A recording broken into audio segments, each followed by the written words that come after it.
여러분, 안녕하세요. 지난 시간까지 예수님의 복음인 그분의 죽음, 장사, 부활에서 예수님의 죽으심에 우리가 연합하는 것이 회개라는 말씀을 공부했습니다. 오늘은 다음 순서로 예수님의 장사에 연합되는 것이 어떤 것이며 복음에 어떻게 순종해야 하는지 함께 알아보도록 하겠습니다. 예수님께서 복음을 믿고 회개한 사람에게 받으라고 명령하신 물침례가 있어요. 이 물침례는 물속에 완전히 잠기는 것이라고 가르쳐 주신 말씀을 보도록 하겠습니다. 많은 사람들이 세례는 물을 바르거나 뿌리는 것이고 침례는 물속에 잠기는 것이라고 생각하지만 사실은 아니에요. 세례라는 말은 한자로 씻는다는 의미의 세자와 정결케 하는 예식인 결례의 예자를 합해 번역한 말입니다. 따라서 세례는 죄를 씻는 예식이라는 목적을 따라 번역한 용어입니다. 사도행전 22장 16절. 이제는 왜 주저하느뇨? 일어나 주의 이름을 불러 세례를 받고 너의 죄를 씻으라.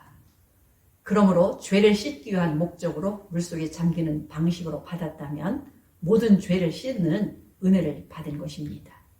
그러나 물을 바르거나 뿌리는 방법으로 할 때는 세례의 본래 목적이 달라진다는데 큰 문제가 있어요. 세례나 침례라고 번역한 원어는 속으로 완전히 잠긴다라는 의미로 쓰이는 헬라어 동사 밥티조의 명사형인 밥티스마입니다. 이 단어를 번역해서 만든 영어 단어가 뵙티즘입니다. 성경에서 세례나 침례로 번역된 헬라어 단어는 예외 없이 밥티스마입니다. 성경에서 물이나 피를 뿌리다라는 의미로 쓰이는 헬라어는 란티조이고요. 물이나 기름을 붓다 또는 바르다라는 의미로 쓰이는 헬라어는 알레이포입니다. 그러므로 원어에서 분명하게 잠기는 것과 바르는 것의 의미와 뜻을 분명하게 구분하고 있으므로 하나님의 말씀의 본래의 뜻을 따라서 침례를 받는 것이 올바른 순종이라고 우리는 이해할 수 있습니다. 예를 한번 들어보겠습니다. 자동차 보험회사 약관에 침수된 차는 무상으로 수리를 해준다라고 명시되어 있다면 차가 완전히 잠긴 차를 가리키는 것일까요?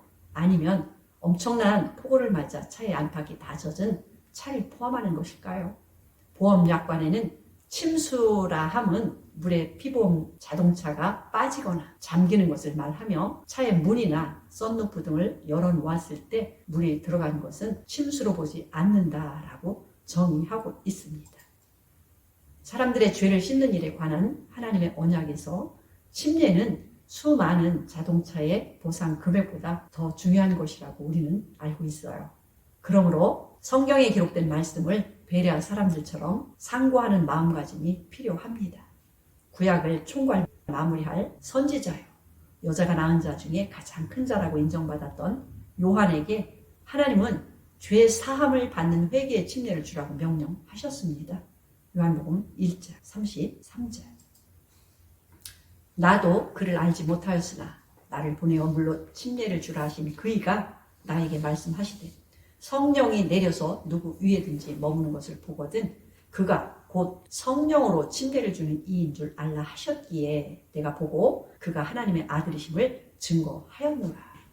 마태복음 3장 11절. 나는 너희로 회개케 하기 위하여 물로 침례를 주거니와 내 뒤에 오시는 이는 나보다 능력이 많으시니 나는 그의 실을 들기도 감당치 못하겠노라.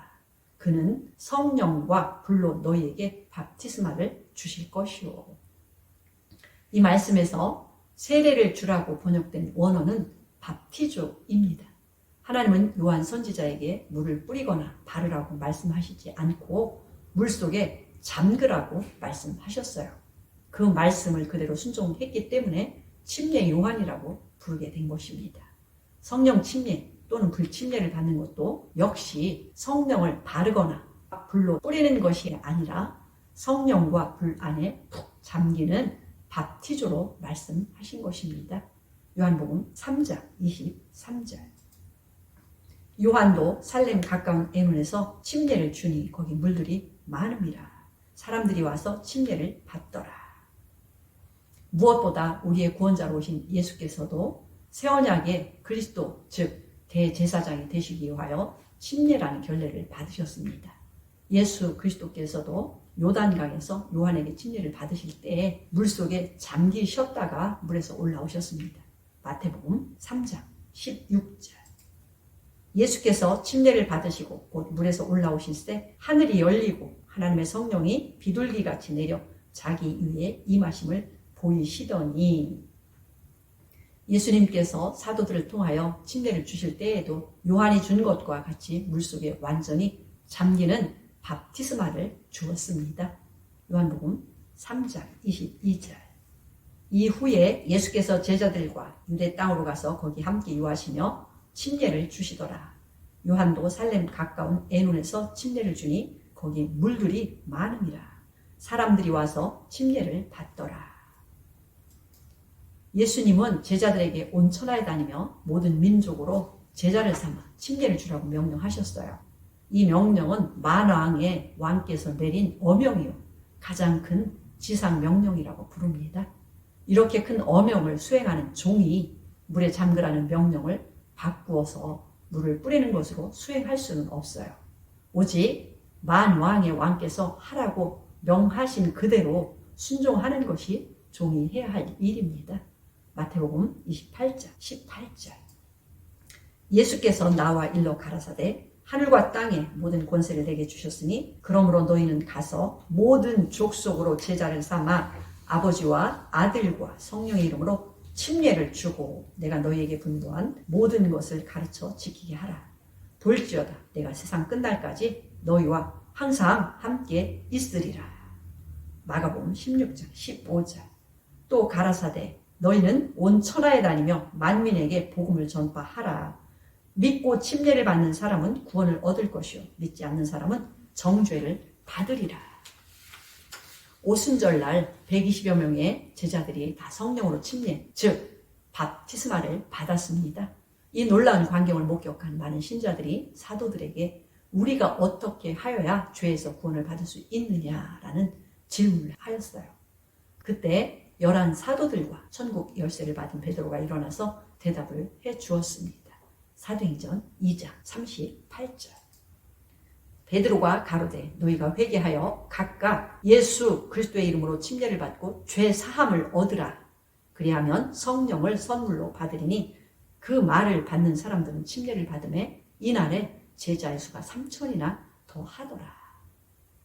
모든 사도들은 죄 사함을 얻기 위하여 침례를 받으라고 알려주었고 그 약속은 하나님께서 얼마든지 부르시는 모든 자들에게 하신 것이라고 증언해 주었습니다.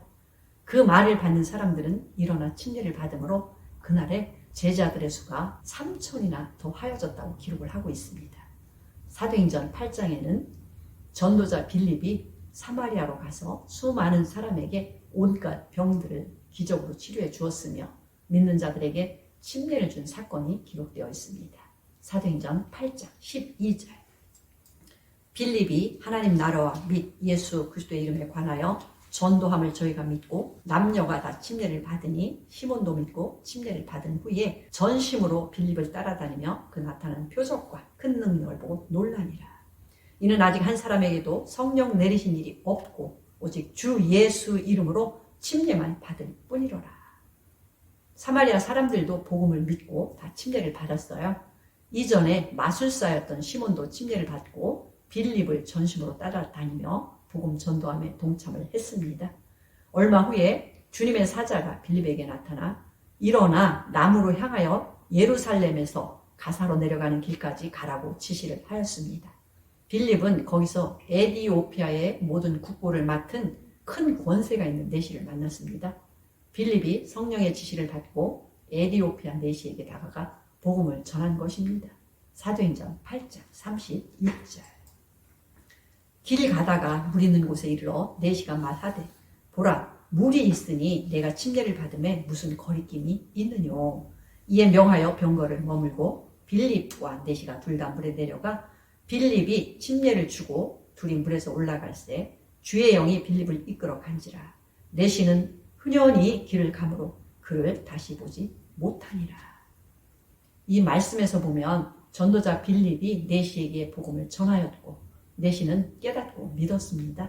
그런데도 계속 함께 어디론가를 찾아가고 있음을 알 수 있어요.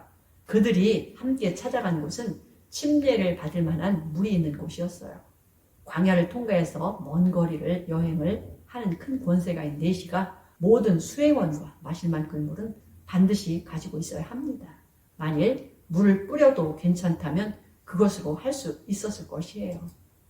그러나 침례는 뿌리는 것이 아니라 영생을 위하여 완전히 물에 잠기는 예식입니다. 그래서 이제 침례를 받을 만큼 많은 물이 있으니 내가 침례를 받기에 무슨 문제가 있겠습니까? 라고 빌립에게 내시가 말하였습니다. 그리고 둘 다 물에 내려가서 침례를 주고 다시 둘 다 물에서 올라왔고 그제야 각기 자기가 갈 곳을 향해 헤어졌습니다. 이제 신약 성경의 절반을 기록한 사도 바울이 자신이 받았고 그가 전도한 자들에게 준 침례의 의미가 무엇인지도 알아보도록 하겠습니다. 로마서 6장 3절. 무릇 그리스도 예수와 합하여 침례를 받은 우리는 그의 죽으심과 합하여 침례를 받은 줄을 알지 못하느뇨. 그러므로 우리가 그의 죽으심과 합하여 침례를 받음으로 그와 함께 장사되었나니 이는 아버지의 영광으로 말미암아 그리스도를 죽은 자 가운데서 살리심과 같이 우리로 또한 새 생명 가운데서 행하게 하려 함이라. 만일 우리가 그의 죽으심을 본받아 연합한 자가 되었으면 또한 그의 부활을 본받아 연합한 자가 되리라.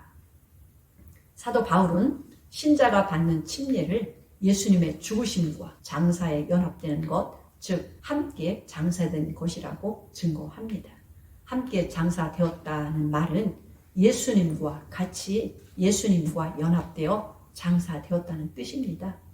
죽은 나사로도 땅을 파서 만든 굴속에 장사되었고 큰 돌로 입구를 든든히 막았어요.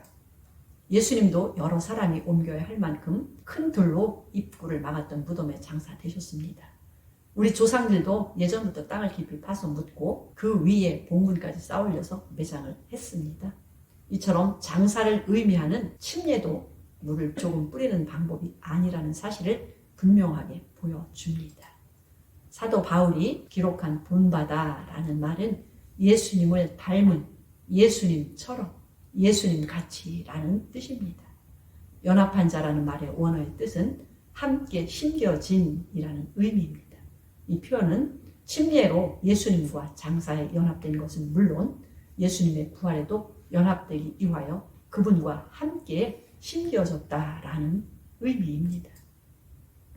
하나님의 독생자라는 한 알의 밀알이 심어지지 않았다면 지금까지도 한 알 그대로 있겠지만 그분이 심어졌기 때문에 많은 영혼이 구원받아 하나님의 많은 아들들이 되었고 예수께서 맏아들로 재림하실 때 그들이 함께 부활할 것을 약속하시고 계십니다. 예수님은 마태복음 24장 35절에서 천지는 없어지겠으나 나의 말은 1.1획도 떨어지지 아니하고 다 이루리라고 천명을 하셨습니다. 요한계시록 22장 18절. 내가 이 책의 예언의 말씀을 듣는 각인에게 증거하노니 만일 누구든지 이것들 외에 더하면 하나님이 이 책에 기록된 재앙들을 그에게 더하실 터이요. 만일 누구든지 이 책의 예언의 말씀을 제하여 버리면 하나님이 이 책에 기록된 생명나무와 및 거룩한 성에 참여함을 제하여 버리시리라. 정리해 보겠습니다. 최초의 사람인 아담과 하와가 실패한 이유는 하나님의 말씀을 가볍게 여기고 행동한 것이었어요. 선악을 알게 하는 나무 실과를 먹으면 정령 죽는다라고 하신 말씀을 죽을까 하노라라고 비슷하게 바꿔서 말한 것이 죄와 사망을 부르게 된 것입니다. 그러므로 우리가 예수님의 죽음에 연합한 옛사람을 성경에 기록된 말씀대로 장사 지내기 위하여 예수 이름으로 물속에 완전히 잠기는 침례를 받는 것이 죄사함을 받는 완전한 축복의 길인 줄 믿습니다. 여러분은 어떤 침례를 받으셨습니까? 오늘 저는 말씀을 통하여 다시 한번 여러분의 구원의 약속과 명령인 침례에 대하여 기도하는 마음으로 성경을 한 번 더 상고하시고 기록된 말씀대로 믿고 순종하는 은혜가 있으시기를 기도드립니다. 아멘.